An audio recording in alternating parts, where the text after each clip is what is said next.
down, I know you got me, baby.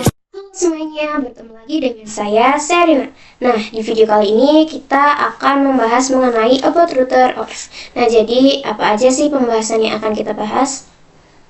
Nah, kali ini kurang lebih ada 3 nih. Yang pertama, kita akan membahas yakni router OS, router port. Yang kedua ada router OS features.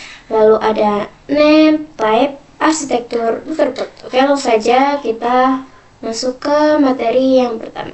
Nah, yakni MikroTik Router OS.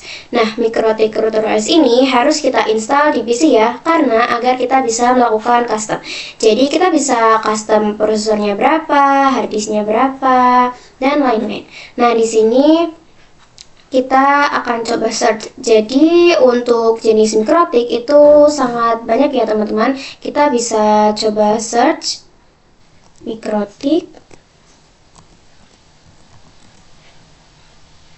X86 bit.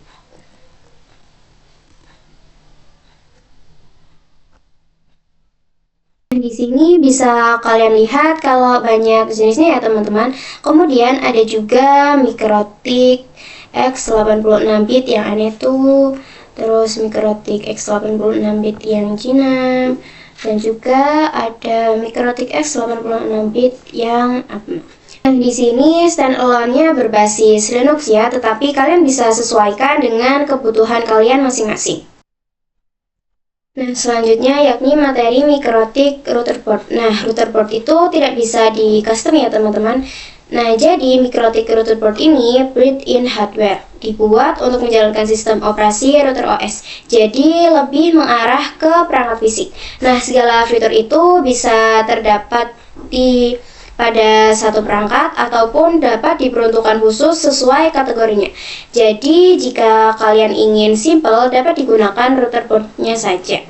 Karena di dalamnya sudah terinclude router OS-nya. Kita bisa coba search wireless MikroTik. Kita enter.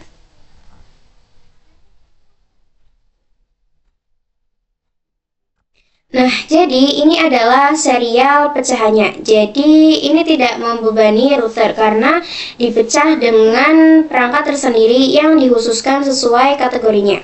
Oke, kita lanjut ke materi berikutnya yakni router OS features. Nah, jadi untuk MikroTik sendiri fiturnya itu tidak hanya router OS, tetapi ada banyak.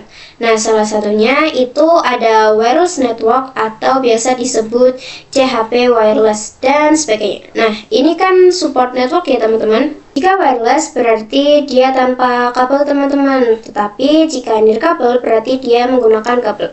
Nah, wireless ini sudah tertanam pada MikroTik. Ada yang diperuntukkan untuk indoor ataupun outdoor. Nah, untuk indoor wireless sendiri itu contohnya seperti COP MikroTik.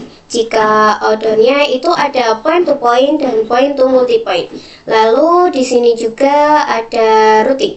Nah, routing ini bisa secara statik maupun dinamik atau DHCP. Dan jika dinamik bisa disebut sebagai OSP FV3 dan sebagainya. Nah, kemudian ada firewall dan NAT. Nah, firewall itu digunakan misalnya untuk memblokir website atau mengatasi serangan internal dari peluru sistem ini. Sedangkan NAT itu untuk mengslide IP. Nah, selanjutnya ada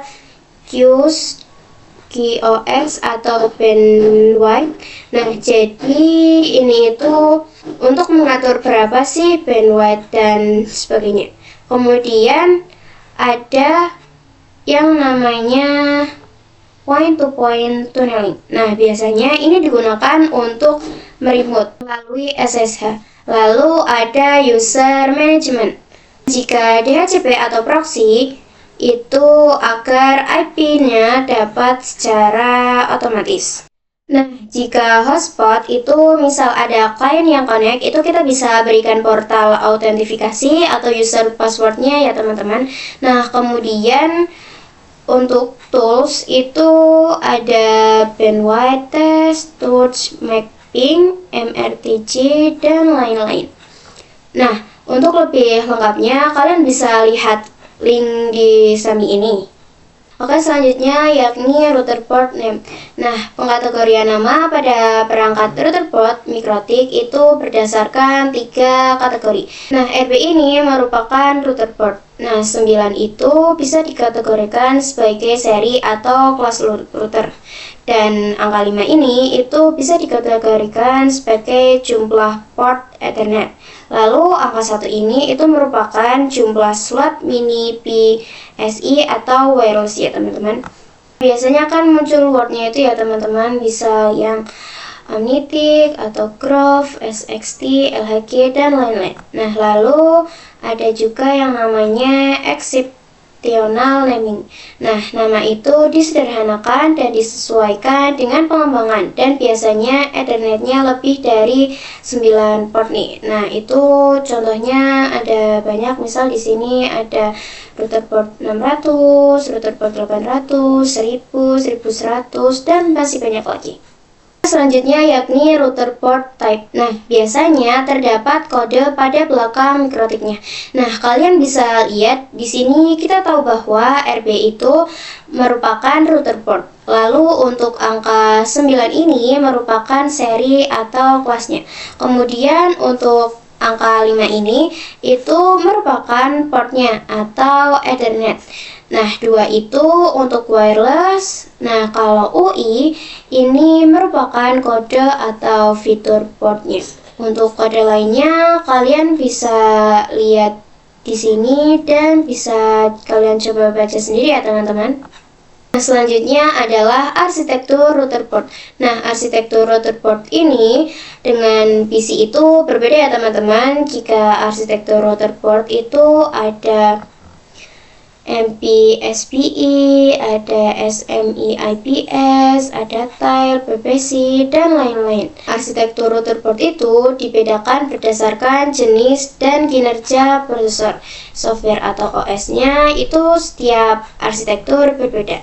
Nah, untuk melihat arsitektur mikrotik lebih lengkapnya, kalian bisa coba search www.mikrotik.com. Oke, sekian saja kurang lebih pembahasan kali ini. Kurang lebihnya mohon maaf. Wassalamualaikum warahmatullahi wabarakatuh.